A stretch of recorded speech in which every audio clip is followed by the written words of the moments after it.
पार्थाय प्रतिबोधितां भगवता नारायणेन स्वयं व्यासेन ग्रथितां पुराणमुनिना मध्ये महाभारतम् अद्वैतामृतवर्षिणीं भगवतीम् अष्टादशाध्यायिनीम् अम्ब त्वामनुसन्दधामि भगवद्गीते भवद्वेषिणीम्।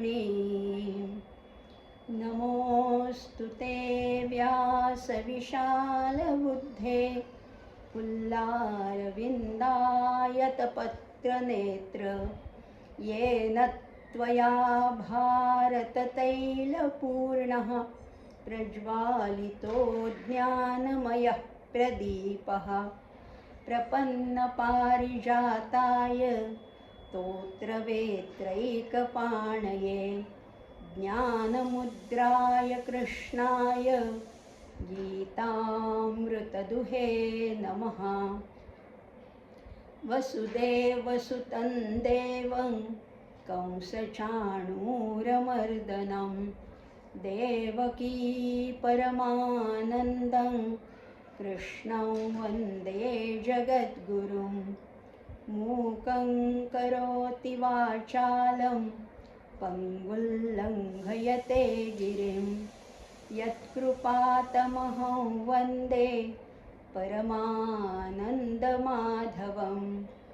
नारायणं नमस्कृत्य नरं चैव नरोत्तमं देवीं सरस्वतीं व्यासं ततो जयमुदीरयेत्। ॐ श्री परमात्मने नमः। श्रोते हो, आपण माधवी रघुवीर या यूट्यूब चॅनलच्या धर्मक्षेत्रे कुरुक्षेत्रे या उपक्रमातून दर सोमवारी रात्री 8 वाजता भेटत असतो। या कार्यक्रमात आपणा सर्वांचं अगदी मनःपूर्वक स्वागत करत आहे। आणि आज आपण बघत आहोत तो चौथा अध्याय ज्ञान कर्म संन्यास योग आपण पाहिला। भगवंतांनी हा योग कुणाला आधी सांगितला होता? आधी सूर्याला सांगितला, सूर्याने मनुला, मनुने इक्ष्वाकुला, असं करत करत ही परंपरा मध्यंतरी काही खंडित झाली होती। ती पुन्हा तो योग तुला नव्याने सांगतोय अर्जुना, असं म्हणून भगवंतांनी हा योग अर्जुनाला सांगितलेला आहे। हे सांगत असताना आपण अवतार कशासाठी घेतो, केव्हा घेतो, त्याचे हेतू तरी काय आहेत, हे सगळं सांगून भगवंतांनी त्या कर्माला ज्ञानाची जोड कशी असायला पाहिजे, यज्ञ म्हणजे नेमकं काय आणि यज्ञाचे परिणाम तरी काय होतात, यज्ञ कर्म केल्यामुळे होतं तरी काय, हे सगळं भगवंतांनी अगदी अर्जुनाला समजावून सांगताना आपल्यालाही त्याचा लाभ झालाच आहे की। आणि हे सांगताना त्या ज्ञानाची कशी आवश्यकता आहे, कर्माला ज्ञानाची जोड पाहिजे, पण ते ज्ञान कुठलं ज्ञान? आपण भौतिक ज्ञान नाही आहे, व्यवहारातलं हे ज्ञान नाही आहे, तर हे आहे आत्मज्ञान।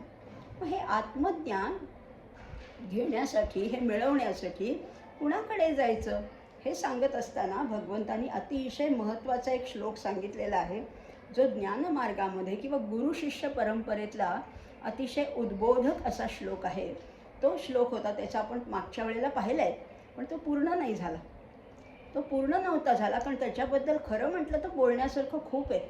या एका श्लोकावरच 1 तासभर तरी बोलता येईल, इतकं जास्तच खरं तर, इतकं त्याच्यामध्ये सामावलेलं तत्त्वज्ञान आहे, विचार आहे। तो श्लोक होता, तद्विद्धि प्रणिपातेन परिप्रश्नेन सेवया उपदेक्षन्ति ते ज्ञानै ज्ञानिनस्तत्वदर्शिनः। हा श्लोक तर पाहिला मागच्या वेळेस। प्रणिपात म्हणजे काय, सेवा म्हणजे काय, आणि परिप्रश्न म्हणजे काय, जिज्ञासा म्हणजे काय, हे सगळं केल्यानंतर सद्गुरू तुला हे सगळं ज्ञान देतील। उपदेक्ष्यन्ति हेही पाहिलं होतं आपण, उप अधिक दिश धातू आहे, त्याचं भविष्यकाळी रूप आहे, तुला ते ज्ञान देतील कोण? ज्ञानिनस्तत्वदर्शिनः, तत्वदर्शी आणि ज्ञानी। या छोट्या छोट्या ह्याच्यामध्ये लहान लहान फरक आहेत बरं का, याच्यामध्ये अंतर आहे। ज्ञानी वेगळे, तत्वज्ञानी वेगळे, आत्मज्ञानी वेगळे, नुसते विद्वान वेगळे, पंडित वेगळे, याच्यामध्ये फरक आहे. पण इथे 2 शब्द अगदी प्रामुख्याने वापरले. ज्ञानिनस तत्वदर्शिनः. तत्व म्हणजे तरी काय आहे बघा. आपण शब्द तर वापरतो, तत्वज्ञान परिचयाचा शब्द आहे, पण नक्की तत्वज्ञान म्हणजे काय, म्हणजे कशाचं ज्ञान. बाकी आम्हाला कळतं, पदार्थ विज्ञान, रसायनशास्त्र, जीवशास्त्र, वनस्पतीशास्त्र, हे आम्हाला माहिती आहे कशाबद्दल आहे माहिती. पण तत्वज्ञान आहे कशाबद्दल. तत्वज्ञानामधला तरी मूळ शब्द कुठला आहे. आता बघा, सगळ्या ऋषी मुनींनी त्याला नाव देण्याचा प्रयत्न केला. अगदी फार पूर्वीपासून जेव्हा मनुष्य हा निर्माण झालेला आहे, ही कलाकृती भगवंतांनी निर्माण केली, तेव्हापासून त्याची जिज्ञासा आहेच आहे. अगदी मोकळ्या मैदानात जेव्हा तो राहत होता, तेव्हासुद्धा ह्या एका ठराविक ठिकाणी रोज एक लाल गोळा काय दिसतोय, तो त्याचं नाव त्यांनी दिलं सूर्य. ही चंद्र काय आहे, हा रात्री कसा उगवतो, हे तारे कुठले आहेत, यांच्या दिशा कशा आहेत, यांची स्थानं बदलतात तरी कशी. हा सगळा अभ्यास करत असताना एवढं निश्चित जाणवलं की याच्या सगळ्याच्या मागे कुठली तरी अद्भुत शक्ती आहे. हे सगळं काही आपोआप घडत नाही, कोणीतरी घडवणारा नियंता ह्याच्या मागे असणारच. मग त्या अद्भुत शक्तीला नाव तरी काय द्यायचं. पुष्कळ नावं दिली.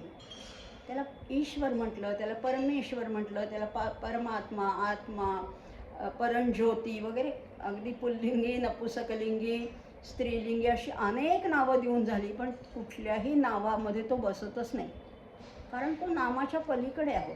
नामरूपाच्या तो पलीकडे आहे.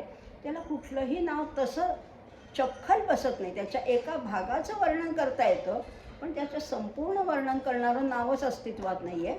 मग अशा वेळेला ऋषींनी काहीच नाव द्यायचं नाही ठरवलं आणि त्याला म्हणायला लागले तत्. तत् म्हणजे ते. घ्या आता, पुल्लिंगी नको आणि स्त्रीलिंगी पण नको, त्याला नपुसकलिंगी आणि काही नावच नाही आहे, तद हेच त्याचं नाव झालं.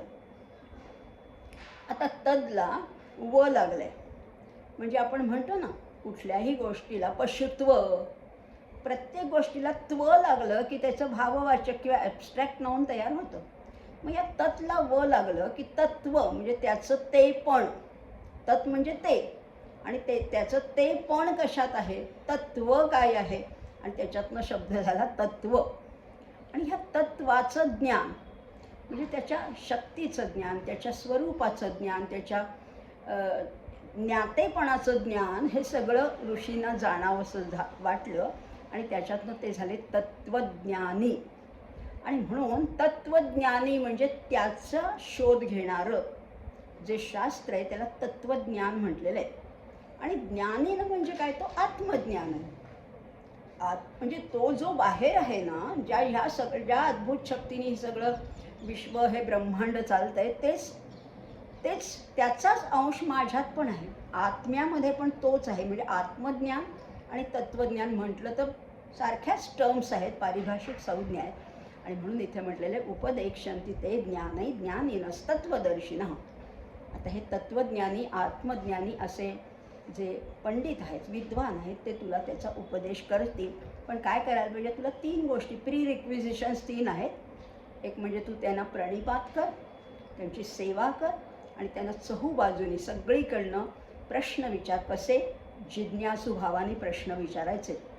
काही यात परमात्मा शोधाच्या मध्ये ज्या शंका येतात, जे संशय येतात, त्याची उत्तरं ते निश्चित देतील. पण प्रश्न करताना त्याच्यामागे तळमळ पाहिजे, जिज्ञासा पाहिजे, ओढ पाहिजे. नाहीतर मला येते हो, पण मी तुमची परीक्षा बघण्यासाठी प्रश्न विचारतोय असं म्हणून नाही चालत. गुरुची परीक्षा बघण्यासाठी प्रश्न विचारायचे नसतात, किंवा 4 इतर शिष्य आहेत त्यांच्यामध्ये मी कसा शहाणा आहे, मला कसं सगळं सखोल ज्ञान आहे, हे दाखवण्यासाठी सुद्धा प्रश्न विचारायचे नाही.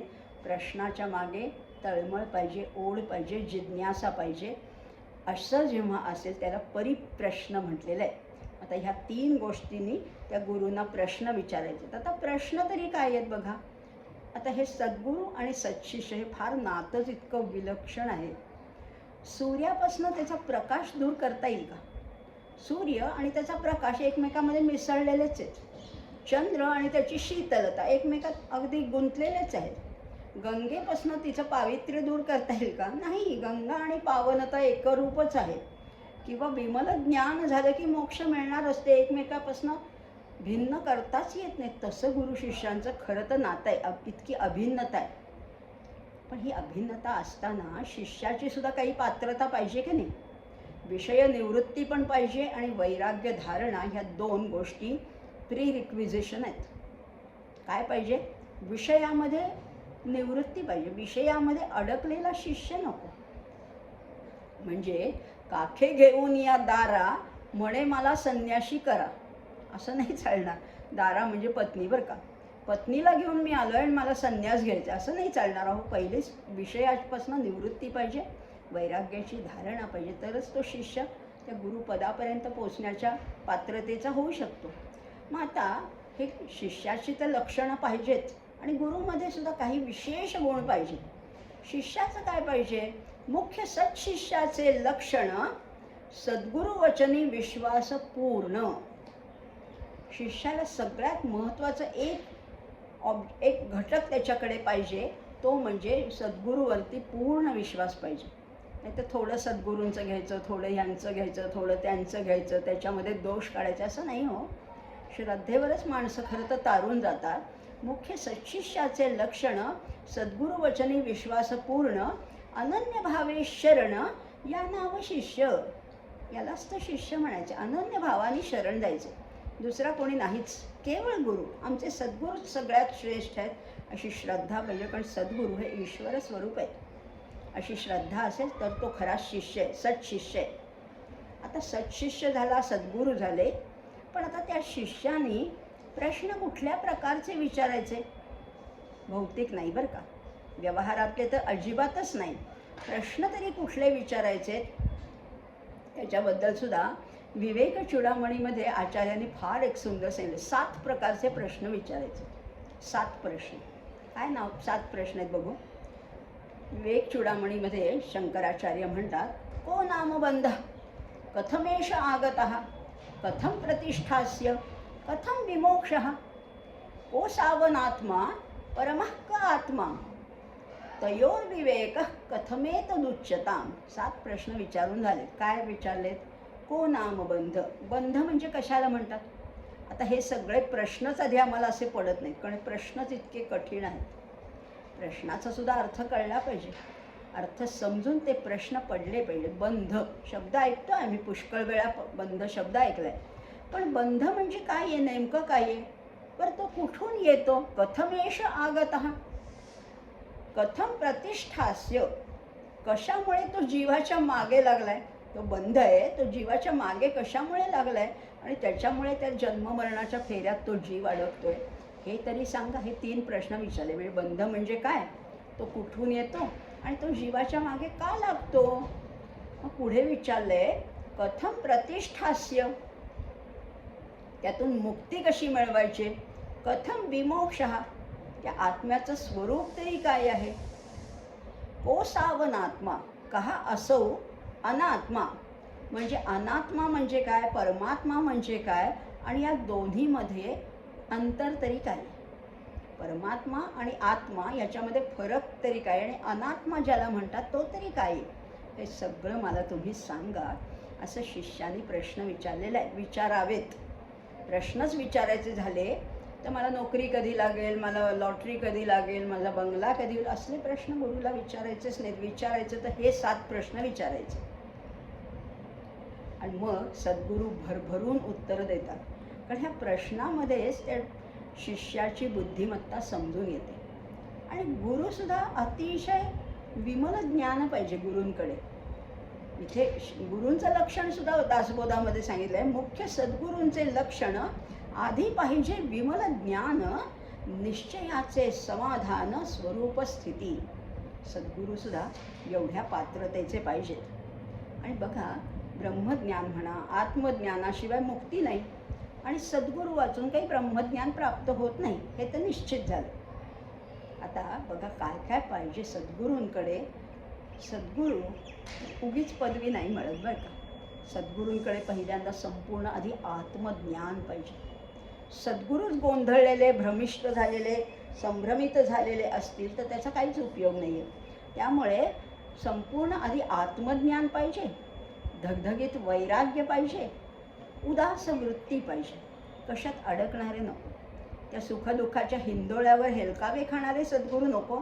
वृत्ती कशी पाहिजे? उदास म्हणजे स्थिर पाहिजे, अचल पाहिजे, सहज स्वरूप स्थिती पाहिजे, अंतर्बाह्य निर्मळता पाहिजे, स्वधर्माविषयी आस्था पाहिजे, विवेक तर हवाच हवा. आणि त्यास या सगळ्याखेरीज सगळ्यात महत्त्वाचं म्हणजे जगदोद्धाराची तळमळ असायला पाहिजे सद्गुरूंकडे, तर त्यांना सद्गुरू म्हणता येईल. मग आता सत्शिष्यही उत्तम आहे, सद्गुरूही उत्तम आहे, तर जोडी तर छान जमली. प्रश्नही उत्तम विचारलेत. आता सद्गुरू भरभरून ज्ञान देत आहेत आणि कुठलं ज्ञान व्यवहारातलं नाही, तर ते आत्मज्ञान देतात. आत्मज्ञानाची ओळख करून देतात, तिथपर्यंत पोचवतात. पण पुढचा प्रवास उमऱ्याच्यात ज्याचं त्यानेच जायचं.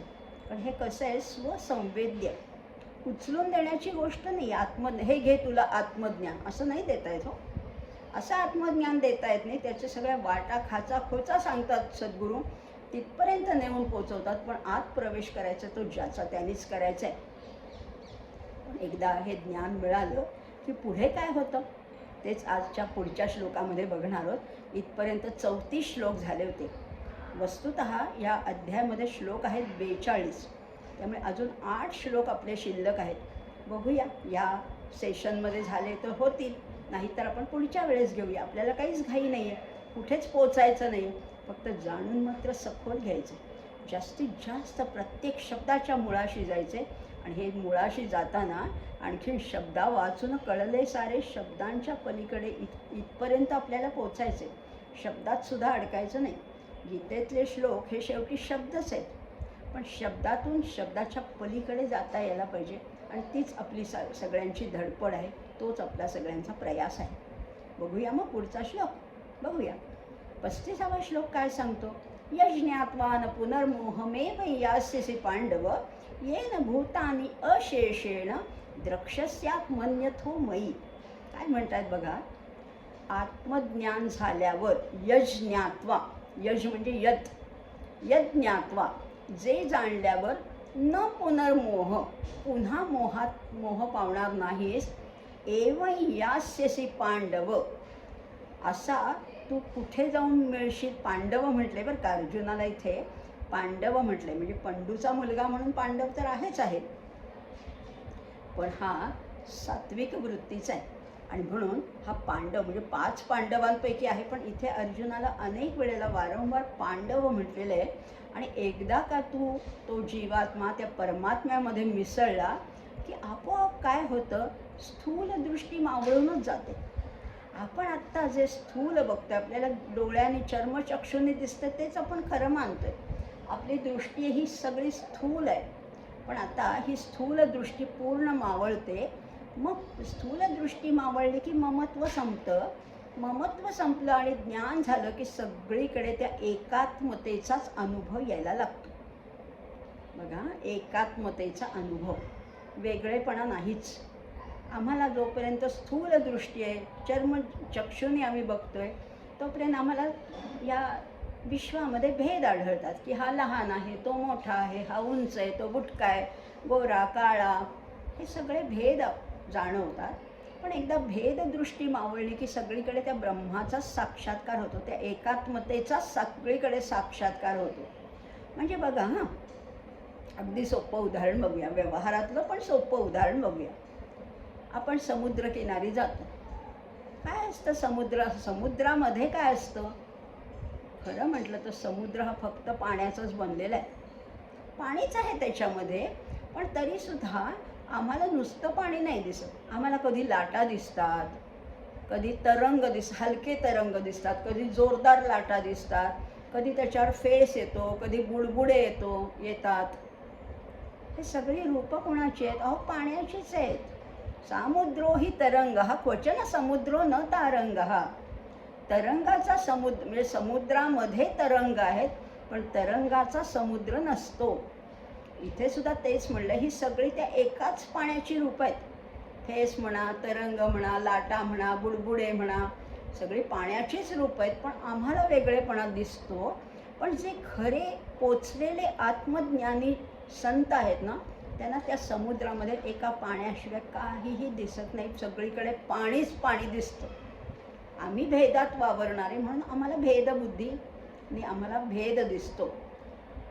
खरं म्हटलं ना तर सर्वभूतस्थमात्मानं सर्वभूतानि चात्मनी ईक्षते योगयुक्तात्मा सर्वत्र समदर्शना. त्यांचं सगळीकडे समदर्शी असतात, ते वेगळेपणा नाहीच, सगळीकडे तेच एक तत्व दिसायला लागतं, वेगळेपणा बिलकुल दिसत नाही, असं भगवंत अर्जुनाला समजावून सांगतात. हे सगळं सांगत असताना अर्जुनाची मनोभूमिका जरा वेगळी आहे बरं का. अजूनही तो पक्का हे झालेला नाही आहे, त्याचं मतपरिवर्तन झालेलं नाही आहे, अजून तळ्यात का मळ्यात अशीच त्याची स्थिती आहे. आणि म्हणून त्याच्या मनात कदाचित विचार येत असेल की हे सांगताय तुम्ही सगळं बरोबर आहे, पण मी कधी त्या आत्मज्ञानापर्यंत पोचणार, मी तर इतका पापी आहे आणि मी आणखीन हे पाप करायला चाललं, हे युद्धाचं घोर कर्म माझ्याकडनं घडतं आहे, मी किती पापी आहे. पण भगवंतच आहेत हो शेवटी, भगवंत बरोबर त्याच्या मनातलं ओळखतात आणि ते म्हणतात की अरे असू दे ना, तुझं पाप आहे, तुला वाटतंय ना तू पापी आहेस, अपि चेदसी पापेभ्यः सर्वेभ्यः पापकृत्तमः, पण सर्वज्ञान प्लवेनैव वृजनं संतरिष्यसि. अपि म्हटलेलं आहे, अपि म्हणजे जरी. आता अपि म्हणजे खरा अर्थ सुद्धा आहे, हे सुद्धा हा अर्थ आहे, पण जेव्हा कुठल्याही वाक्याच्या सुरुवातीला अपि असतो तरी म्हणजे त्याच्यामध्ये एक तर प्रश्न विचारलेला असतो किंवा त्याच्यामध्ये जरी का, दो असं जे इंग्लिशमध्ये आपण म्हणतो दो, तसं हे अर्थ आहे. अपि चेत असी पापेभ्यः सर्वेभ्यः पापकृत्तमः. आता काय अर्थ झालाय, तू कसं आहे, सर्वेभ्यः पापेभ्यः अपि पापकृत्तमः चेत असी, असं त्याचा अन्वय झालेला आहे. सर्वेभ्यः पापेभ्यः दोनदा वापरलेला आहे. आता पापेभ्यः हा शब्दच मुळी बहुवचनी आहे. बहुवचनी शब्दामध्ये दोनपेक्षा अधिक गोष्टी अभिप्रेत आहेतच, मग तरीसुद्धा आणखीन त्याला सर्वेभ्यः आणि पापेभ्यः वापरले, म्हणजे बहुवचन वापरून परत त्याला सर्व हे आणखीन विशेषण वापरले. म्हणजे सगळ्या झाडून सगळ्या पाप्यामधला तू अगदी पापकृत्तम असशील, अति पापी असशील तरी काळजी करू नकोस. का काळजी करू नकोस बघा, आता बघूया आपण. आता बघा अतिशयतेचं प्रतीक आहे, सर्वेभ्यः पापेभ्यः अपि चेत पापकृत्तमः असि. आणि पापकृत्तम काय आहे हा शब्द पण बघणार आहे बरं का. पापिष्ठ म्हटलेलं आहे त्याला, पापिष्ठ. इंग्लिशमध्ये आपण म्हणतो ना good better best, comparative degree वापरतो, सुपरलेटिव्ह डिग्री वापरतो, तसंच इथे म्हटलेलं आहे साधा पापी असतो त्याला म्हटलेलं आहे पापकृत, पाप करणारा, म्हणून तो पापकृत आहे. त्याच्यापेक्षा म्हणजे चोरीपेक्षा हत्या हे आणखीन वरचं पाप आहे, म्हणून चोरी करणारा पापकृत आहे, पण हत्या करणारा पापकृत्तर. कृत्तर, तर म्हणजे कंपॅरेटिव्ह डिग्रीमधलं ते एक डिग्री आहे, पापकृत, पापकृत्तर. आणि सगळ्यात सुपरलेटिव्ह डिग्री काय, पापकृत्तम. आपण तरतम शब्द वापरतो नाही का व्यवहारात सुद्धा, तर आणि तम. तर म्हणजे ER लागलेलं आणि EST लागलेलं तम. मग हा कसा आहे, अर्जुनाला म्हणतोय की समजा सगळ्या पाप्यातले पापी शोधून काढले आणि त्या शोधून काढलेल्या पाप्यामधला सगळ्यात श्रेष्ठ पापी जरी तू असशील, असा नाही आहे बरं का अर्जुन, असा नाही आहे, गैरसमज नको. अर्जुन अतिशय रुजू मनोवृत्तीचा आहे, पण रुजू मनोवृत्तीच्याच लोकांना आपल्या हातनं चुकून जरी अगदी मुंगी जरी मारली गेली तरी त्याचं वैषम्य वाटतं. आणि अर्जुन रुजू वृत्तीचा असल्यामुळे स्वतःला पापी मानतोय आणि त्याच्याच त्या मताला पुष्टी देत भगवंत त्याचं ब्रेन वॉशिंग करतायत, मतपरिवर्तन करतायत आणि म्हणतायत अपि चेदसी पापेभ्यः सर्वेभ्यः पापकृत्तमः. पण तरी अरे उपाय आहे, अगदी काही निराश होण्याचं कारण नाही आहे. सर्वज्ञान प्लवेनैव वृजिनं संतरिष्यसि. वृजिन शब्द नवीनच आलाय नाही का, वृजिन. वृजिन म्हणजे हा पापाचा सागर, हा भवसागर आहे ना, हा सगळा पाप सागर आहे, सगळ्या गोष्टी ह्याच्यातमध्ये अडकल्यात. पण त्याच्यातनं संतरिष्यसि, नुसतं तरिष्यसी पण नाही म्हटलेलं, संतरिष्यसी. चांगल्या प्रकाराने ओलांडून तू जाशील हा पापरूपी सागर. आता चांगल्या प्रकारे ओलांडणं आणि वाईट प्रकारे म्हणजे काय? कधी कधी गटांगळ्या खात खात कधीतरी पलीकडे पोचता येतं, पण तू तसा नाही. तू चांगल्या रीतीने अगदी ते नावेत बसून ओलांडून त्या पलीकडे जाशील, म्हणून संतरिष्यसी म्हटलेलं. आता नाव तरी कुठली मिळणार हो? या भवसागरातनं पार होण्यासाठी चांगली नाव तरी मिळायला पाहिजे. आहे ना, तयारच आहे आपल्याकडे. सर्वै ज्ञानप्लवे नैव. आता बघा, शब्द एक एक आपल्याला या गीतेच्या माध्यमातून थोडा संस्कृतचाही अभ्यास होतो आहे, थोडं नॉलेजही वाढतं आहे, आपलं जनरल नॉलेजसुद्धा वाढणार आहे. प्लू धातू आहे बरं का, प्लू. आणि प्लू पासून प्लाव शब्द झालेला आहे. प्लू म्हणजे टू जम्प, उड्या मारणं, किंवा टू फ्लोट ओव्हर, त्याच्यावरनं तरंगणं. आणि त्याच्यावरनं प्लाव शब्द, प्लाव म्हणजे नौका. नाव काय करते, ते पाण्यात आपल्याला बुडू देत नाही, आपल्याला अलगद ह्या तीरावरनं त्या तीरावर घेऊन जाते, म्हणून त्याला प्लाव म्हटलेलं आहे. आणि इथे म्हणलेलं आहे सर्वई, हा सगळा संपूर्ण सागर. असंही नाही की मध्येच तुला सोडून दिला, संपूर्ण हा सागर ज्ञानप्लवे नैव, ज्ञानरूपी नौकेने तो हा वृजिनम संतरिष्यसी, त्या हा सगळा सागर तू ओलांडून जाशील आणि चांगल्या प्रकारे ओलांडून जाशील. पण ह्या पापरूपी सागर तरून जाण्यासाठी ही ज्ञानरूपी नौका आहे ना तुझ्या हातात. मागच्या श्लोकामध्ये ज्ञानाचा उल्लेख झाला होता, आणि एकदा ज्ञान आपल्याला आत्मसात झालं, या आत्मज्ञान झालं की मग कुठला पापसागर, कुठला भवसागर. कारण पापामध्ये ज्ञानाला अटकाव करायची ताकद नाही आहे बरं का. ज्ञानामध्ये पाप तरून जाण्याची ताकद आहे, पण पापामध्ये ज्ञानाला अडथळा करण्याची ताकदच नाही आहे. आपल्याकडे वाक्य जे आहे ना, सत्यमेव जयते, नेहमीच कितीही संकट येऊ देत, पण ह्या सत्याचा जय होतो. त्यामुळे कधीही हे ज्ञान कधी कधी पराभूत झाल्यासारखं वाटेल, पण तसं ते कधीही पराभूत होत नाही. कधीतरी एखादी पायरी आपल्याला वाटतं की अरे बापरे, एवढं आपण सगळं करूनसुद्धा आपल्याला काहीच मिळालं नाही आहे, असं कधीतरी वाटतं. कधीतरी आपल्याला नैराश्य येतं, पण खरं ज्ञान हे कधीही तुम्हाला खाली घसरू देत नाही, ते तुम्हाला पलीकडे नेऊन पोचवतं. आणि हाच आशय या श्लोकामध्ये सांगितलं, सर्व ज्ञानप्लवे नैव वृजिनम संतरिष्यसी. आता हा पापरूपी समुद्र तरून जाण्याची तर गोष्ट सांगितलीच, ही एक उदाहरण सांगितलं, हा एक दृष्टांत आहे किंवा त्याला एक उपलक्षणा म्हणतात. असं सांगून भगवंतांनी त्याला सांगितलं आहे, पटवून दिलेलं आहे. पण हेही समजा नसेल पटलं तर आता आणखीन ह्याच्यापेक्षा कडक उदाहरण देतो. पुढच्या श्लोकात भगवंत म्हणतात, यथै धांसी समिद्धोग्निर भस्मसात कुरुते अर्जुन, ज्ञानाग्नी सर्व कर्माणी भस्मसात कुरुते तथा. यथा आणि तथा शब्द आलाय बघा, सुरुवातीला यथा आलाय आणि शेवटी तथा आलाय. जसं आणि तसं उदाहरण देताना आपण म्हणतो ना, जसं हे आहे तसंच ते आहे.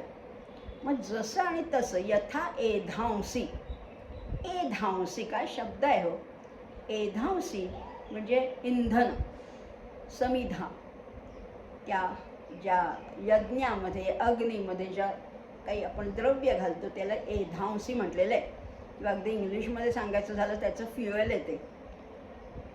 यथा एधांसी समिद्धोग्निर भस्मसात कुरुते अर्जुन. अग्नीमध्ये जशा समिधा अर्पण कराव्यात आणि त्या क्षणामध्ये भस्मसात होतात. की अग्नी असं म्हणतो का थांबा आत्ता टाकल्यात ना समिधा, थोडं 2 तासांनी त्यांना जाळतो, असं नाही म्हणत. क्षणात लगेच टाकल्या. तो जर का धडाडलेला अग्नी असेल, चांगला पेटलेला अग्नी असेल, तर समिधा टाकायचाच अवकाश की त्या लगेच भस्मसात होऊन जातात, त्याची राख होते, भस्म होतं. इतकं त्याच्यामध्ये ताकद आहे. मग अग्नीला नेहमीच ज्ञानाची उपमा देतात. ज्ञानाग्नी हा ज्ञानरूपी अग्नीसुद्धा असा धडाडून चांगला पेटला ना की त्याच्यामध्ये सर्व कर्माणी भस्मसात कुरुते तथा. यथा अग्नी भस्मसात कुरुते समिधा, तथा ज्ञानाग्नी सर्व कर्माणी भस्मसात कुरुते. साधा अर्थ झाले. मग आता केलेल्या पापापैकी काही म्हणजे काहीही शिल्लक राहत नाही. एधस इथे इंधन वापरलेले. अग्नी जसं काष्ठाला भस्म करून टाकतो, तसाच हा आत्मज्ञानरूपी एकदा अग्नी पेटला की मग त्याच्यात सगळी कर्म, सर्व कर्माणी म्हटलेले, थोडीच कर्म नाही किंवा असं काही नाही आहे. इथे सगळी कर्म म्हणजे संचित असू दे, प्रारब्ध असू दे, क्रियमाण असू दे, सगळ्या कर्मांचं भस्म होऊन जातं. ज्ञान झालं ना की हा संसाराशी संपूर्णपणाने संबंध विच्छेद होतो, त्याचं को रिलेशनच राहत नाही असं म्हटलेलं आहे. आणि खरं सांगू का, या सगळ्या क्रिया होतात ना, सगळ्या क्रिया या व्यवहारात, विश्वामध्ये, ब्रह्मांडामध्ये, शरीरामध्ये, मनामध्ये, बुद्धीमध्ये काय काय क्रिया घडत असतात. पण या क्रिया आहेत ना, या सगळ्या प्रकृतीद्वारे होत असतात. आत्मा काही करत नसतो बरं का, मी काहीच करत नसतो. बघा ना, माझ्या शरीरामध्ये मी एक अन्नाचा घास घेतला, पुढचं सगळं पचन आपोआपच होतं. मी काय करते त्याच्यात? आणि सगळ्याच ह्यात जाऊ देत, पाऊस पडणं, वारा सुटणं, वादळ होणं, ह्याही क्रिया प्रकृतीद्वारेच केल्या जातात. माझ्या शरीरातला श्वासोच्छ्वास घेणं, मला झोप लागणं, ह्याही क्रिया तशाच आहेत. मग आणि ह्याच्याही पलीकडे जाऊन मी अभ्यास करणं, मी व्याख्यान देणं, कुणी चित्र काढणं, कुणी शोध लावणं, ह्यासुद्धा क्रिया प्रकृतीकडनंच केल्या जातात. पण त्याच्यामध्ये मी कुठनं घुसतो? मी जर का माझ्या कर्तृत्वाचा अभिमान दाखवायला लागलो तर ते चूक आहे. अहंकार विमूढात्मा कर्थाहमिति मन्यते, आपण पाहिलं आहे 3ऱ्या अध्यायामध्ये. हा मी काहीच करत नाही आहे, सगळ्या क्रिया प्रकृतीद्वारेच केल्या जातात. प्रकृत्यैव च कर्माणि क्रियमाणानि सर्वशः. सगळ्या क्रिया प्रकृतीकडनं केल्या जातात. हो, तुम्ही काहीच करत नाही. पण मनुष्य काय करतो, त्या क्रियेशी स्वतःचा संबंध जोडतो. मी चित्र काढलं, मी गाणं म्हटलं, मी अभ्यास केला, मी PhD पदवी मिळवली, मी असा आणि मी तसा. हा, तू काहीच केलं नाही आहेस. तुला ही साधनं मिळालीत, ही सुद्धा प्रकृतीच्याच माध्यमातून मिळाली आहेत. याला प्रेरणा मिळाली प्रकृतीनेच दिलेली. तू काय केलंस? तू काहीही केलं नाही. आणि म्हणून प्रकृतीच्या क्रियात त्याचं श्रेय प्रकृतीलाच देऊन टाकायचं. मी कुणीच नाही आहे त्याच्यामध्ये. पण माणूस स्वतःच्याला त्या क्रियेशी जोडतो, संबंध मानतो आणि म्हणून त्या क्रियेची कर्म होतात. आता लक्षात घेऊया बरं का, क्रिया वेगळ्या आणि कर्म वेगळे. जेव्हा तुम्ही संबंध जोडता तेव्हा त्या क्रियेचं कर्म होतं आणि मग ती कर्म कमी अधिक प्रमाणात बंधनकारक ठरत असतात. बघा, शरीरातला रक्तप्रवाह आहे, श्वासोच्छ्वास आहे, अवस्थान अंतर आहे. म्हणजे बघा, मी लहान होते, अगदी लहान होते अगदी, मग थोडी तरुण झाले, मग थोडे संसारात पडले, प्रौढ झाले, म्हातारी झाले. मी काय केलं? मी काही नाही केलं. प्रकृतीने सगळं माझ्यामध्ये बदल घडवला. मग हे अवस्थांतराचं क्रेडिट मी घेऊ का? माझा काय आहे त्याच्यामध्ये सहभाग? माझं कॉन्ट्रीब्युशनच नाही आहे. त्यामुळे सगळ्यामध्ये किंवा अन्नपचन माझं चांगलं आहे असं मी म्हणते. तेव्हा मी काय करते हो, मला काही माहिती तरी आहे का? डायजेशन सिस्टीमसुद्धा तरी माहिती आहे का? काहीही माहिती नाही आहे. तरी मी म्हणते की माझी पचनशक्ती चांगली आहे, माझी स्मरणशक्ती चांगली आहे. तुझं काही नाही आहे त्याच्यात. हे सगळं प्रकृतीचं आहे, हे सगळं प्रकृतीच्या अधीन आहे. तीच प्रकृती खाणं, पिणं, रंग, रूप, उठणं, बसणं सगळं ठरवणारी तीच आहे. पण माणूस काय करतो, अज्ञानामुळे या सगळ्याचं क्रेडिट आपल्याकडे घेतो, सगळं कर्तृत्व श्रेय आपल्याकडे घेतो आणि त्यामुळेच त्या क्रियांची कर्म होतात आणि आपल्याला बंधनात टाकतात आणि ह्याचा आपल्याला अभिमान वाटतो. किती वेडा आहे ना माणूस. आम्ही अभिमान बाळगतो की मी असा आणि मी तसा. प्रकृती हसते आपल्याला. प्रकृती म्हणते, काय गप्पा मारतोयस, किती वल्गना करतोयस, मी ठरवलं तर आत्ता होत्याचं नव्हतं करून टाकेन. हेच कळत नाही ना माणसाला. आणि म्हणून तो ज्ञान एकदा जेव्हा आत्मज्ञान होईल तेव्हा ही सगळी कर्म भस्मसात होतील आणि मग कशाचं बंधन राहणार नाही. आणि बंधन राहिलं नाही की जन्ममृत्यूच्या चक्रातनं सुद्धा आपोआप मुक्त होशील आणि त्याचा जो आनंद आहे, त्याचा जो हलकेपणा आहे तो अनुभवायला मिळेल.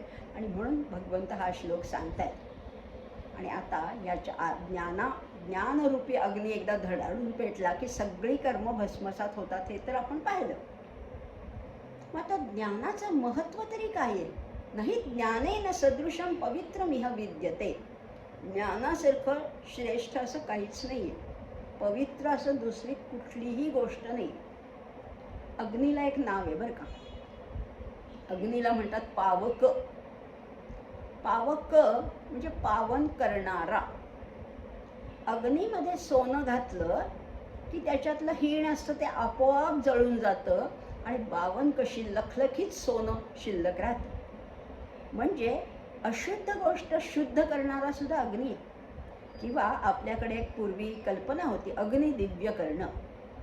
अग्नी हा काही हीण ठेवत नाही. काही खराब गोष्ट अग्नीमध्ये शिल्लकच राहत नाही, तो जाळूनच टाकतो. मग आता हा अग्नी जर पावक आहे तर मग ज्ञानाला सुद्धा अग्नीचीच उपमा दिली. मग ज्ञान तर किती पवित्र असेल. आणि म्हणूनच म्हणले नहि ज्ञानेन सदृशम पवित्रमिह विद्यते. इह म्हटलेलं आहे बरं का. पवित्रम इह विद्यते. आता इह का म्हटलेलं आहे? इह लोक आपल्याला माहिती. इह लोक म्हणजे मनुष्य लोकवाचक शब्द आहे इह हा. का म्हटलेलं आहे? अहो पवित्रता प्राप्त करण्याचा अधिकार फक्त मनुष्याला आहे. सगळी कर्म जाळून टाकण्याचा अधिकार सुद्धा फक्त मनुष्याला आहे. मुंगीला नाही मोक्ष मिळत. मुंगीला कावळ्याला मोक्षाची इच्छा नसते. ते सगळे त्याच्यापासून अलिप्त आहेत, फार वेगळे आहेत. पण मनुष्य जन्मातच तुम्ही मोक्ष प्राप्ती करू शकता, पवित्रता प्राप्त करू शकता. आणि म्हणून इथे इह म्हटलेलं आहे. आता न ही शब्दाचं तरी काय वापर. ही एकच अक्षर आहे खरं म्हटलं तर. पण ही का वापरलं आहे? कारण त्याच्यामध्ये निश्चय ठामपणा आहे. त्याच्यामध्ये अगदी प्रॉमिनंटली म्हटलेलं आहे नाही ज्ञानेन सदृशम. सदृशम म्हणजे सारखं. ज्ञानाच्या सारखं पवित्र ह्या जगात नक्की काहीही नाही. इतकं ठाम विधान केलं म्हणून हे अक्षर वापरलेलं आहे. का असं म्हटलेलं आहे बरं? तत्स्वयं योग संसिद्ध कालेनात्मनि विंदती. बघूया आता बरं का. यज्ञ, दान, तप, पूजा, व्रत, उपास आपण काय काय करतो. कशासाठी? ध्यान, प्राणायाम. याच्यामुळे सगळी शरीराची म्हणा, मनाची म्हणा, वाणीची म्हणा शुद्धी होते. प्रत्येकाच्या शुद्धीसाठी काही सांगितलेलं आहे. किंवा आता पवित्र नद्या आहेत आपल्या देशामध्ये. कितीतरी नद्या आहेत, कितीतरी तीर्थक्षेत्र आहेत. तिथे जाऊन माणसं आंघोळ करतात, आपली पापं धुवून टाकतात. असं वाटतं की तिथे पापाचा नाश होतो. होतंही, काही प्रमाणात होतही असेल. पण ज्ञान हे सगळ्यापेक्षा पवित्र आहे. तुमचे यज्ञ, दान, तप वगैरे ह्याच्यापेक्षाही ज्ञान अतिशय श्रेष्ठ आहे. पवित्राणाम पवित्रम. विष्णू सहस्रनामामध्ये सुद्धा त्याचा उल्लेख आहे. किंवा अगदी पावनम पावनानाम. अगदी रामनामामध्ये सुद्धा त्याचा उल्लेख आहे की ते पावन आहे, हो पवित्र आहे. नाम पवित्र आहे तर ज्ञान किती पवित्र असेल. आणि असं म्हटलेलं आहे आता इथे तत्स्वयं योग संसिद्ध. ज्याचा कर्मयोग उत्तम प्रकाराने सिद्ध झाला आहे तो कर्मयोगी या तत्त्वज्ञानाला आपण आपल्यातच स्वतः प्राप्त करून घेतो. थोडा दुसऱ्या ओळीचा अर्थ थोडासा कठीण आहे, पण बघूया आपण, परत बघूया. तत्स्वयं स्वतः, तो आपला आपण. योग संसिद्ध, योगाने जो संसिद्ध झालेला आहे.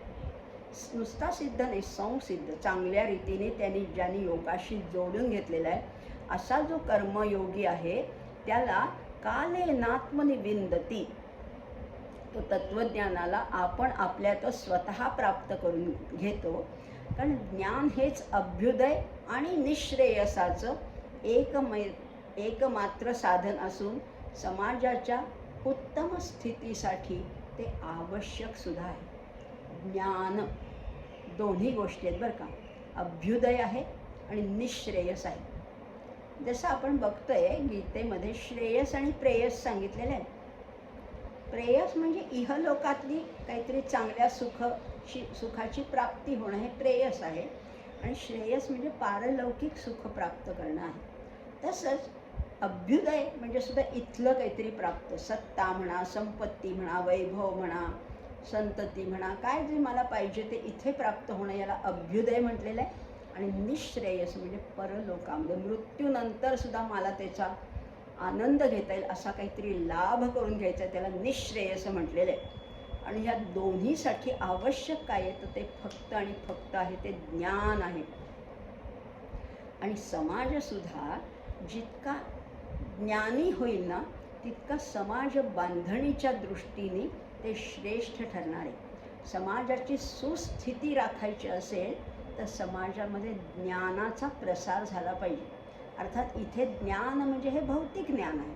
भौतिक ज्ञान आणि पारलौकिक ज्ञान या दोन्हीचा संगम झाला पाहिजे. म्हणजेच अभ्युदय आणि निःश्रेयसाची सांगड घालता यायला पाहिजे असंही सांगितलेलं आहे.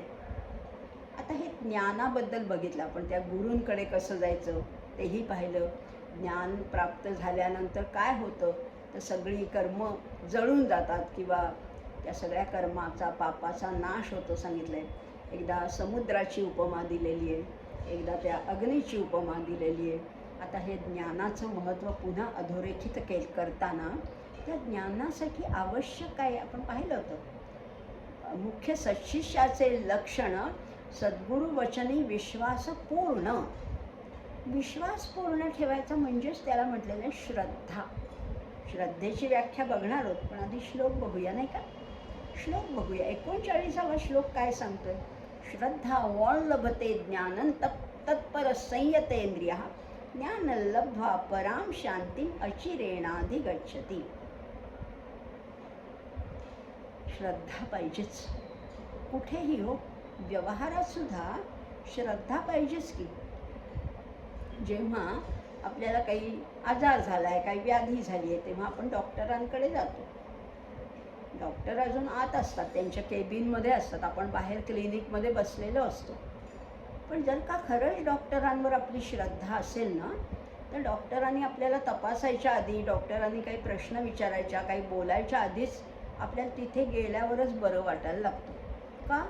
पण विश्वास असतो ना, या डॉक्टरांच्या औषधाने मला निश्चित बरं वाटणार आहे अशी श्रद्धा असेल तर डॉक्टरांच्या औषधामध्ये गुण असो किंवा नसो तुमच्या श्रद्धेच्या बळावरच तुम्ही बरे होता. आणि त्या उलट श्रद्धा नसेल तर कितीही स्पेशालिस्टकडे तुम्ही गेलात तरी जर का मनात श्रद्धाच नसेल, बघू या डॉक्टरांचा गुण येतोय का, नाही तर त्यांच्याकडे जाऊ, नाही तर ह्या डॉक्टरांकडे जाऊ, यांचं नाव पुष्कळ ऐकलंय, असं तुम्ही फिरत राहिलात तर कुठल्याच डॉक्टरांचा गुण येणार नाही. श्रद्धा महत्त्वाची. सद्गुरूंवर श्रद्धा पाहिजे. अगदी शाळेतल्या लहान मुलांची सुद्धा आपल्या शिक्षकांवर किती श्रद्धा असते. जी गोष्ट आईवडिलांनी 10 वेळा सांगून समजत नाही ती आमच्या सरांनी सांगितली, आमच्या बाईंनी सांगितली म्हटलं की वा, लगेच ती पटायला लागते. साध्या साध्या व्यवहारातल्या, स्वच्छतेच्या, अभ्यासाच्या काही गोष्टी जेव्हा शिक्षक सांगतात तेव्हा ते अगदी श्रद्धेने त्याचं आचरण केलं जातंच ना. अशी ही श्रद्धा आहे. आणि तेच इथे सांगितलं आहे, श्रद्धावान् लभते ज्ञानम. मागच्या श्लोकामध्ये उपदेक्ष्यन्ति ते ज्ञानय असं म्हटलं होतं. आता लभते म्हटलेलं. आता कुणी देणार नाही, आपण प्राप्त करून घ्यायचे. मग आता तो शिष्य कसा पाहिजे त्याची सुद्धा प्री रिक्विजिशन आहे. अधिकार कसा पाहिजे, शिष्याचा सुद्धा काही अधिकार असतो. तेच सांगितले ह्या श्लोकामध्ये. शिष्य कसा पाहिजे, पहिल्यांदा तो जितेंद्रिय पाहिजे, दुसरं म्हणजे तत्पर पाहिजे आणि तिसरं म्हणजे श्रद्धाळू पाहिजे. जितेंद्रिय पाहिजे. इंद्रियांवर संयम हवाच हवा. एका जागी स्थिर बसताही यायला पाहिजे. उगीच हात चालवलाय, पाय खाजवलाय असलं नाही. एका जागी स्थिर गुरुजींच्या समोर कसं बसावं. गुरुनाम सन्निधौ तिष्ठेत सदैव विनयान्वितः पादप्रसारणादीनी तत्रैव न समाचरेत. उगीच हातपाय पसरलेत, पायाला मुंग्या लागल्या आहेत, कळ आली आहे, पोट दुखतंय, पाठ दुखते असलं नाही चालणार. जितेंद्रिय. आधी इंद्रिय तर खंबीर पाहिजे. म्हणजे शरीर आधी स्थिर ठेवायला शिकलं पाहिजे. गुरूंच्या जवळ बसताना गुरूंचा आदरही करायला पाहिजे आणि आपलं शरीर अविचल स्थितीमध्ये बसता यायला पाहिजे. मी नेहमीच, मला खूप लोक विचारतात की अध्यात्माला सुरुवात कशी करायची. मी नेहमीच सांगते 20 मिनटं शांत बसा. फक्त शांत बसा. काही जप नको, नामस्मरण नको, काही नको. एका जागी 20 मिनटं शांत बसता यायला पाहिजे. सोपं वाटतंय, सोपं नाही आहे. जरा तरी चुळबुळ इकडे तिकडे, कोण आलं कोण गेलं काय पाय हलवा, मग जरा पसरा पाय, असं नाही करायचं. शांत बसायला पाहिजे. कबीरजी तर आमचे असं म्हणतात, मन जाता है तू जाने दे. अहो मन चंचलच आहे ना, मन कुठे स्थिर बसतंय. पण मग मनापेक्षा निदान शरीराला स्थिर बसवणं शक्य आहे ना, मग बसवा ना.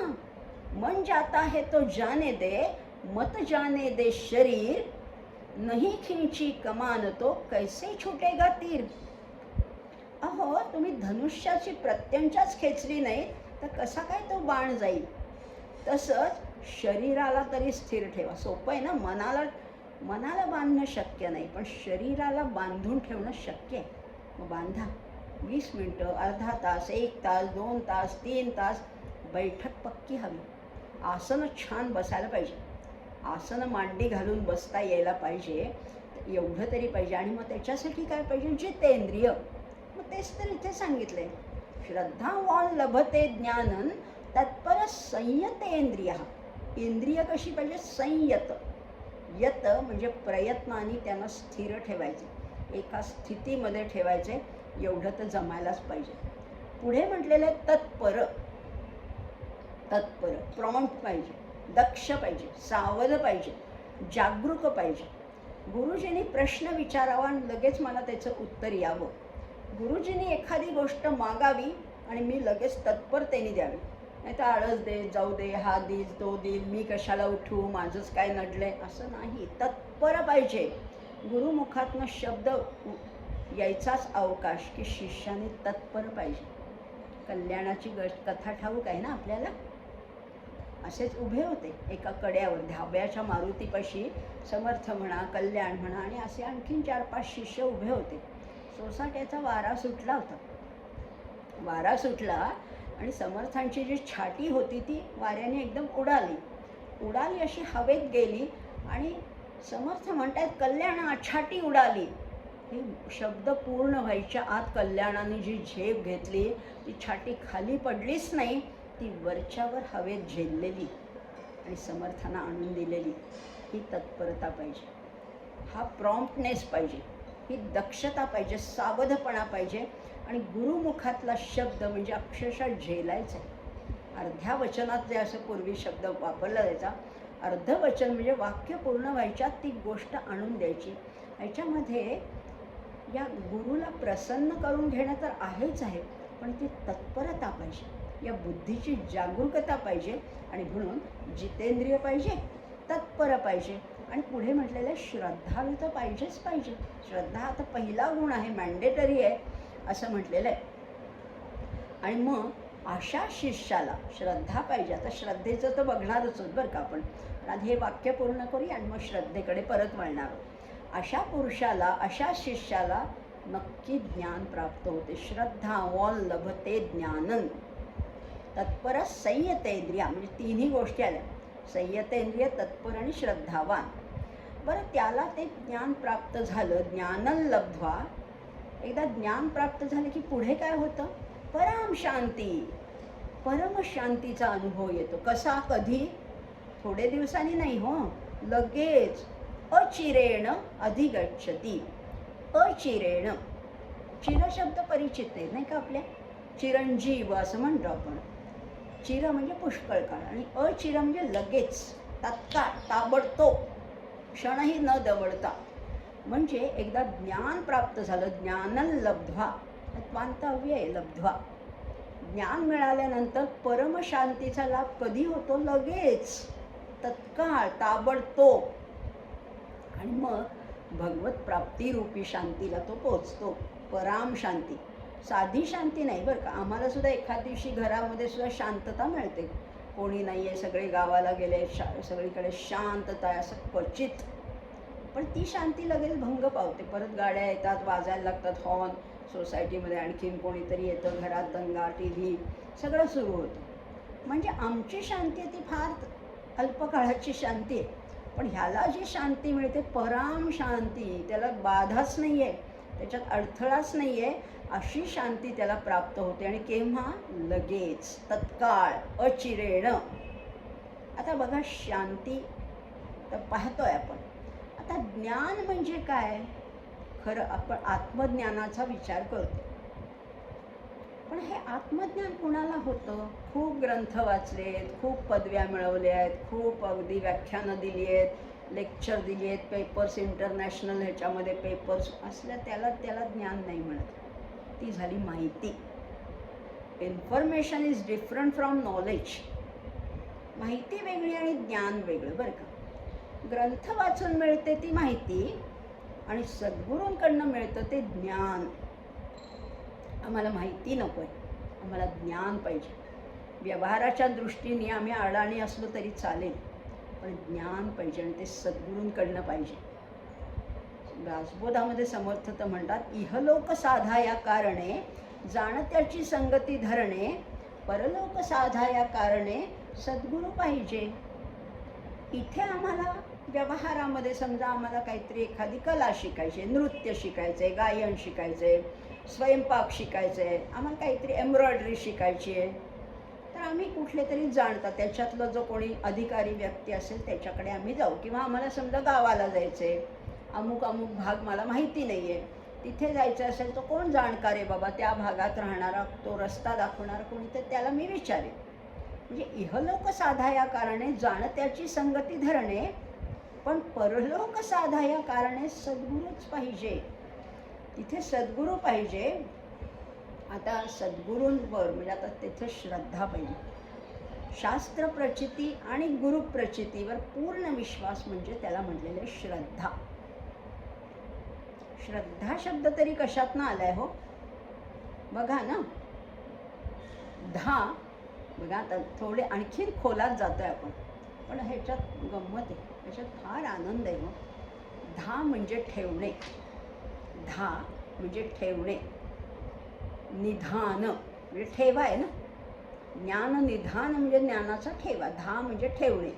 प्रधान, आधान, विधान, संधान माहिती आहेत आपल्या पुष्कळ 10 वर्ण शब्द माहिती आहेत. तर धा म्हणजे ठेवणे, त्याच्या मागे लावायचे श्रत. श्रत हा शब्द लावायचा आहे आणि श्रत शब्द हा सत्याचा वाचक आहे. श्रत आणि सत्य साधारण समानार्थी शब्द आहेत. मग श्रत धा म्हणजे सत्यावर विश्वास ठेवणे म्हणजे झाली श्रद्धा. अजून समजून घेऊया बरं का. समजा शास्त्र आणि आचार्य यांनी जो उपदेश केला आहे त्याच्यावर, त्या गोष्टीबाबत स्वतःला अनुभव जरी नसला तरी हे असेच आहे असा धरला जाणारा जो दृढ विश्वास आहे त्याला श्रद्धा म्हटलेलं आहे. समजा कोणी सांगितलं की स्वर्गामध्ये असं असतं, स्वर्गामध्ये काय अमृत आहे, कल्पवृक्ष आहे, अप्सरा आहेत असं सांगितलं. मी काय पाहिला नाही आहे स्वर्ग, कुणीच पाहिला नाही आहे, पण तरीसुद्धा जे सांगतात त्याच्यावर पूर्ण विश्वास ठेवणं त्याला श्रद्धा म्हटलेलं आहे. म्हणजे अनुभव नाही आहे, मला बिलकुलच त्याचा अनुभव नाही आहे, पण तरी असेल बाबा, यांनी पाहिलं आहे, यांना माहिती आहे, हे सांगतायत म्हणजे हे असं चित्र असेल. आत्मज्ञान हे सुद्धा असंच आहे. आत्मज्ञानातनं काय काय प्राप्त होतं असं सद्गुरू जेव्हा सांगतात तेव्हा त्याच्यावर शंका नाही घ्यायची, त्याच्यावर विश्वास ठेवायचा आहे. आणि म्हणून हे असंच आहे असं जो दृढ विश्वास आहे त्याला श्रद्धा म्हटलेलं आहे. आणि ज्याच्यामध्ये सत्य लपलेलं आहे, सत्य ठेवलेलं आहे, ती श्रद्धा. आपण पाहिलं श्रत अधिक धा अशी श्रद्धा आहे. आता वेदामध्ये तर श्रद्धेला फार महत्त्व आहे. अगदी त्या आरुणीने सांगितलेलं आहे त्याच्या मुलाला, श्रद्धस्व सौम्य श्रद्धस्व. काही ठिकाणी रॅशनल थिंकिंग थांबतं. अगदी आजच्या वैज्ञानिकांनी सुद्धा गॉड पार्टिकलचा शोध लावला आहे. जिथे काही नाही तिथेच हे सगळं अस्तित्व सुरू होतं. उपनिषदामध्ये कथा आहे, एकदा वडिलांनी त्याच्या मुलाला सांगितलं, ती उंबराची फळं पडलेली आहेत ना त्याच्यातलं एक घेऊन ये. उंबराचं फळ त्याने आणलं, ते फोड बरं. फोडलं तर त्याच्यातनं अशा खसखशीसारख्या हजारो बिया बाहेर पडल्या. त्याच्यातली एक बी घे आणि ती फोड. काय दिसतंय आत? तो म्हणलं काहीच नाही आहे. मग जिथे काहीच नाही आहे ना त्यातूनच एवढा हा वृक्ष निर्माण झालेला आहे. म्हणजे जिथे काही नाही असं वाटतं तिथेच काहीतरी आहे, हे वडिलांनी मुलाला सांगितलं. आणि तेव्हा त्यांचं बोलणं आहे, श्रद्धस्व सौम्य श्रद्धस्व, विश्वास ठेव बाळा, तू त्याच्यावर विश्वास ठेव. सगळ्याच गोष्टीला प्रूफ पाहिजे असं म्हणायचं नसतं. काही गोष्टी श्रद्धेने स्वीकारायच्या असतात, तशी ही श्रद्धा आहे. आणि जो खरा श्रद्धावंत आहे ना, त्याला ह्या इष्टसिद्धीसुद्धा प्राप्त होतात बरं का. श्रद्धा हीच सगळ्या विश्वाचं आश्रयस्थान. काय तर श्रद्धा हेच आश्रयस्थान आहे. आणि शेवटी काय हो, श्रद्धेनेच देवाला देव पण येत असतं ना. खरा असतो तो साधा दगडच असतो, त्यालाच शेंदूर लावून त्याचा खंडोबा म्हसोबा गणपती काय काय त्याला नावं देतात, पण शेवटी तोही श्रद्धेला पावतो. खरा वस्तुतः तो दगड असतो, पण श्रद्धेमुळे त्याला देवत्व प्राप्त होतं, असं जर आहे. आणि श्रद्धा सांगू का, ही ऋतापासनं तयार झालेली आहे. मगाशी आपण सत्य म्हटलं, श्रद्धा हे सत्यवाचक आहे, श्रत हे सत्यवाचक म्हटलं, पण सत्याच्याही वरती आहे ते ऋत आहे. ऋतम वच्मी सत्यम वच्मी म्हणतो ना आपण, मग सत्यापेक्षा श्रेष्ठ काय ते ऋत आहे, ज्याला युनिव्हर्सल ट्रूथ म्हटलेलं आहे. आणि ही श्रद्धा त्या युनिव्हर्सल ट्रूथपासून निर्माण झालेली आहे. श्रद्धा हीच जीवननिष्ठा आहे. श्रद्धा हेच जीवनाचं मध्यवर्ती सूत्र आहे. आणि पुढे बघणारच होत आपण 17व्या अध्यायामध्ये, श्रद्धेवरनंच माणूस ठरत असतो. ज्याची जशी श्रद्धा तसा तो माणूस बनत असतो. यो यत् श्रद्धस्स एव सहा. पुढे येणार आहे आपल्याला 17व्या अध्यायात, तेव्हा विचार करूच. पण आत्ता मात्र या श्रद्धेचा एवढा आढावा आपण घेतलेला आहे. मला वाटतं आपले अजून 3 श्लोक आरामात होतील. पण श्रद्धा कशी पाहिजे, श्रद्धा पूर्णपणाने पाहिजे. थोडी श्रद्धा आहे, थोडी नाही आहे, अश्रद्धा आहे असं नाही चालणार. गमतीने असं म्हणतात, पतिव्रता कशी असायला पाहिजे. पतिव्रता ही 100% पतिव्रताच असायला पाहिजे ना. तशी मी 80% पतिव्रताच आहे, 20% नाही असं म्हटलं तर हसतील लोक. असं नसतं अहो. पतिव्रता म्हणजे पतीवर 100% श्रद्धा. थोडी अश्रद्धा तिथे चालतच नाही, थोडा दोषही चालत नाही. आणि म्हणूनच असं म्हटलेलं आहे, कुछ श्रद्धा कुछ दुष्टता कुछ संशय कुछ ज्ञान. कुछ श्रद्धा कुछ दुष्टता कुछ संशय कुछ ज्ञान, घर का रहा न घाट का जो धोबी का श्वान. इकडे आणि तिकडे, तळ्यात आणि मळ्यात नाही चालणार. श्रद्धा म्हणजे पूर्ण श्रद्धा पाहिजे.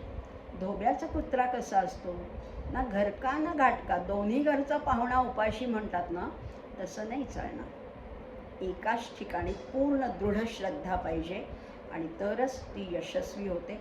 आणि श्रद्धावान लभते ज्ञान, मग त्यालाच आत्मज्ञान प्राप्त होतं. पण ज्याच्याकडे श्रद्धाच नाही आहे त्याची काय अवस्था होते बघूया लगेच. अज्ञश्च श्रद्धानश्च संशयात्मा विनश्यती, नायल्लोकोस्ति न परो न सुखम संशयात्मनः.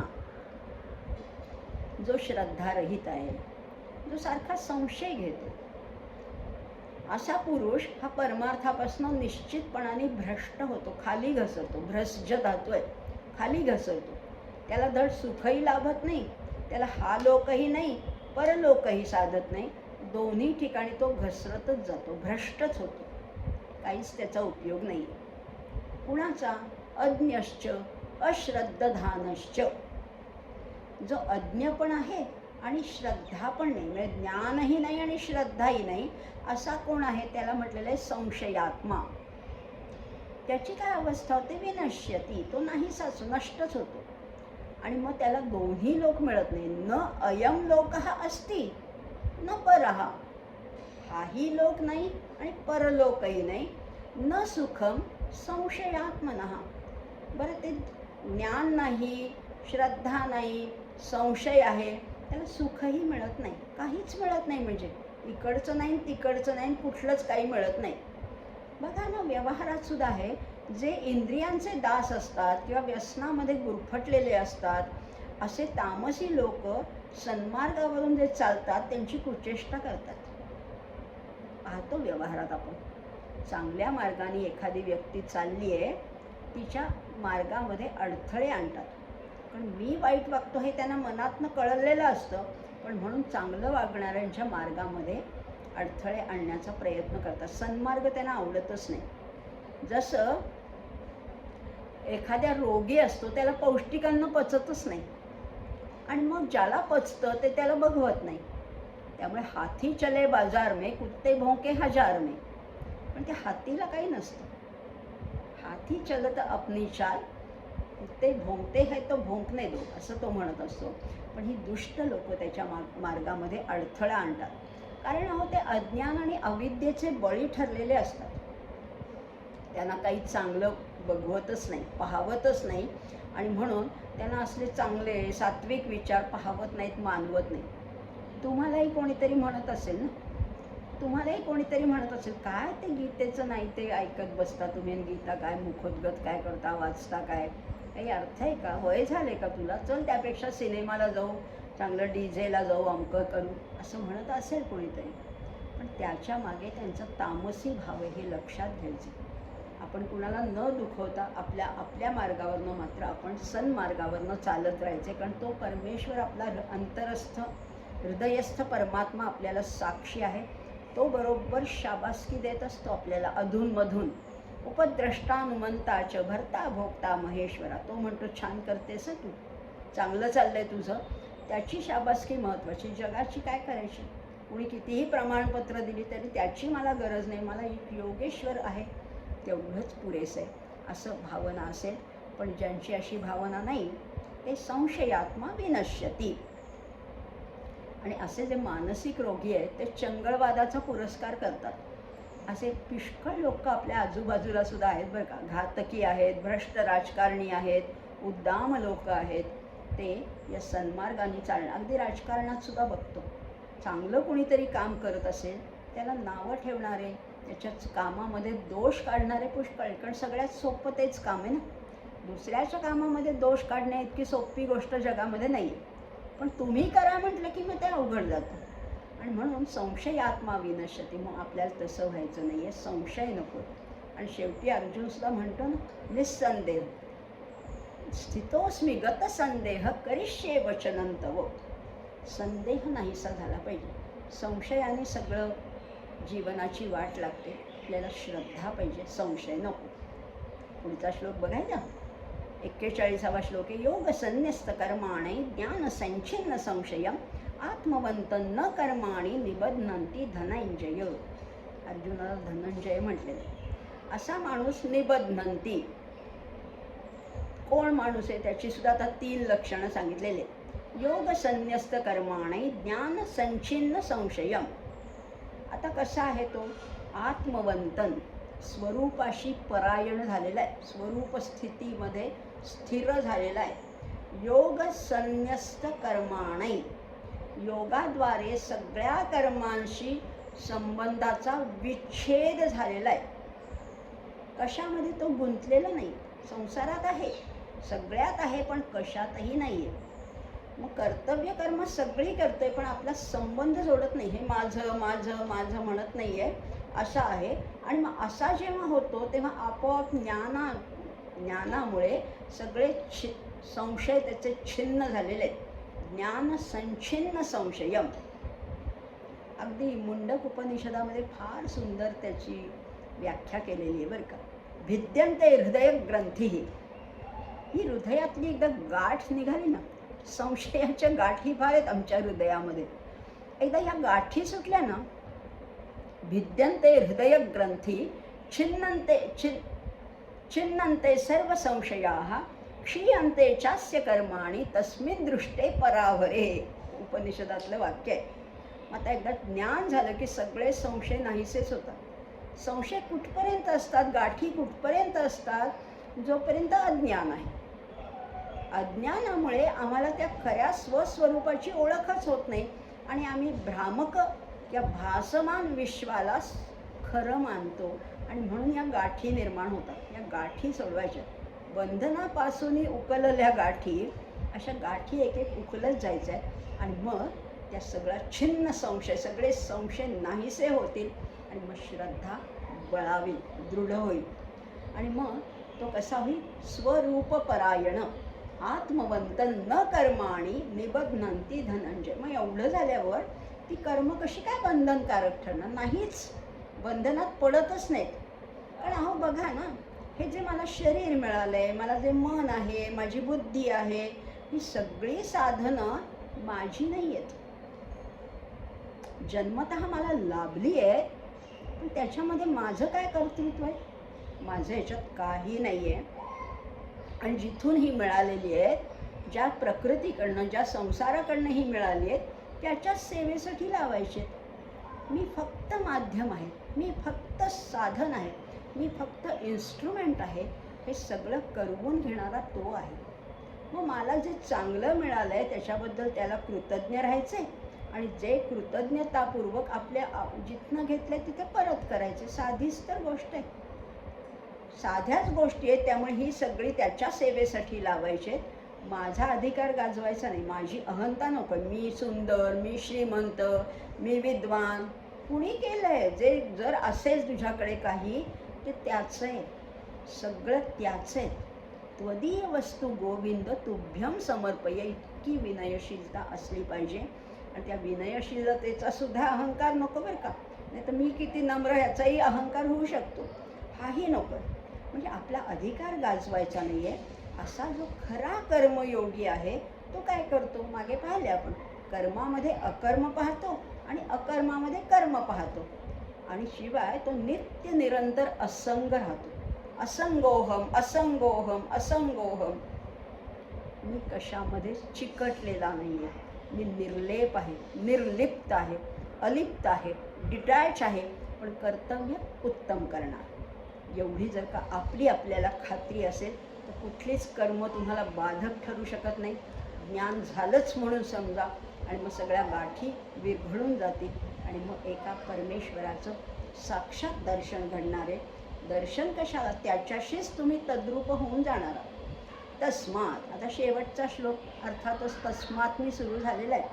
तस्मात अज्ञान संभूतम, अज्ञानातून उद्भवलेलं हे हृत्स्थै, हृत्स्थ म्हणजे हृदयात असणारं, या अज्ञानापासून जो उत्पन्न झालेल्या आपल्या संशयरूपी जो संशय जो आहे त्याचं तो काढून टाकायचा. कशातनं निर्माण झालं? अज्ञानामुळे. पण मी या जगाला खरं मानते आहे आणि जे खरं स्वरूप माझ्यामध्ये त्याला ओळखतच नाही. मग या अज्ञानामुळे संशय निर्माण झाला, भेद निर्माण झाला. आता हा काढून टाकायचा. एखादा वृक्ष वाढलेला आहे, छाटायचं आहे, तर शस्त्र कसं पाहिजे? धारदार शस्त्र पाहिजे. कोयता, कुऱ्हाड धारदार पाहिजे. आहे का मग आमच्याकडे धारदार शस्त्र? आहे ना. ज्ञानासीनात्मना, सीन असी म्हटलेलं आहे, असीना. असीधारा व्रत शब्द ऐकलाय. असी म्हणजे खड्ग, असी म्हणजे तलवार, शस्त्र, धारदार शस्त्रे. पण कुठलं शस्त्र आहे? ज्ञानरूपी तलवारीने हृत्स्थै, हा हृदयात बसलेला जो संशय आहे, छित्वा, काढून टाकायचे, छेदून टाकायचा आहे. एनम संशयम, हा संशय काढून टाकायचा आहे. आणि मग काय करायचं आहे अर्जुना तुला? चित्वैनम संशय योगम आतिष्ठ उत्तिष्ठ भारत. आतिष्ठ म्हणजे त्या समत्वरूपी योगामध्ये तू स्थिर हो, याला आतिष्ठ म्हटलेलं आहे. आणि युद्धासाठी सज्ज हो, त्याला उत्तिष्ठ म्हटलेलं आहे. भगवंत सगळा उपदेश करत असताना मधून मधून अर्जुनाला म्हणतात तस्मात युद्धस्व भारत, तस्मात उत्तिष्ठ भारत. इथे सुद्धा म्हटलेलं आहे आतिष्ठोत्तिष्ठ भारत. आतिष्ठ म्हणजे आधी तू स्थिर हो आणि मग त्या युद्धासाठी सज्ज हो. आता अर्जुन जे म्हणाला होता ना मागे दुसऱ्या अध्यायातल्या 9व्या श्लोकामध्ये म्हणाला होता, न योत्से इति गोविंद, मी नाही लढणार बाबा. त्याला हे उत्तर आहे, लढणार नाही काय म्हणतोयस? उभा राहा, स्थिर हो आणि लढायला सज्ज हो. त्याला हे उत्तर दिलेलं आहे, आतिष्ठ आणि उत्तिष्ठ. कारण अर्जुन त्या युद्धाला पाप समजत होता, घोर कर्म समजत होता ना. त्याला हे युद्धकर्म हे पाप वाटत होतं. आता त्याला सांगतायत भगवंत की अरे तू समत्व भावाने जर का या युद्ध म्हणजे हे स्थिर राहून जर हे तुझं कर्तव्य कर्म, तू क्षत्रियस की नाही, हे कर्तव्य कर्म आहे ना, आणि हे समत्व भावनेने करायचे, स्थिर होऊन करायचे, आतिष्ठ उत्तिष्ठ असं केलंस तर तोच अरे कर्मबंधनातनं सुटण्याचा उपाय आहे. तू विचारत होतास ना मला पाप लागेल, नरके नियतं वासो भवती इत्यनुशुश्रुम. असं पाप नाही लागणार, उलट तुला पापातनं सुटण्याचा हा एक उत्तम असा उपाय मिळालेला आहे. आणि म्हणून तू आता युद्धासाठी सज्ज हो, युद्धसिद्ध हो, युद्धसिद्ध हो, युद्धसिद्ध पार्था, असं त्याला उपदेश केलेला आहे. असा हा 4था अध्याय अतिशय सुंदर आहे, अतिशय उत्तम अगदी तत्वज्ञान सांगितलं. आणि ही 2-3 वाक्य जी आहेत ना, नहि ज्ञानेन सदृशं पवित्रमिह विद्यते, अनेक शिक्षण संस्थांची ही बोधवाक्य पण हीच प्रवृत्त करतात, ज्ञानप्राप्तीला प्रवृत्त करणारी, प्रेरणा देणारी, उद्युक्त करणारी अशी ही अनेक वाक्य याच्यामध्ये आलेली. तद्विधी प्रणिपातेनं हा श्लोक तर अगदी हृदयावर कोरून ठेवण्यासारखा आहे. ज्ञानप्राप्ती ज्याला करायची, ज्याच्याकडे जिज्ञासा आहे, ज्याला काहीतरी ध्येय गाठायचे, त्यांनी हे श्लोक जरूर मुखोद्गतच करावे, त्याचा अर्थ समजून घ्यावा, त्याप्रमाणे आचरण करावे. हा 4था अध्याय जो पाहिला याचं नाव होतं ज्ञान कर्म संन्यास योग.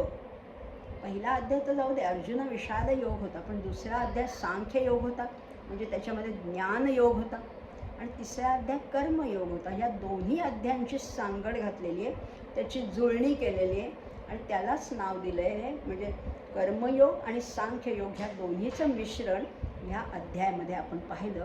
आणि म्हणूनच या अध्यायाचं नाव होतं ज्ञान कर्म संन्यास योग. अतिशय काय सांगू, म्हणजे खरंच सांगते, प्रत्येक श्लोक, प्रत्येक अध्याय इतका विलक्षण आहे, अभ्यास करावा तितका कमी पडेल, आयुष्य कमी पडेल असे हे एक एक अध्याय. आता पुढच्या भागामध्ये, पुढच्या सेशनमध्ये आपण 5वा अध्याय पाहणार आहोत, त्याचं नाव आहे कर्म संन्यास योग.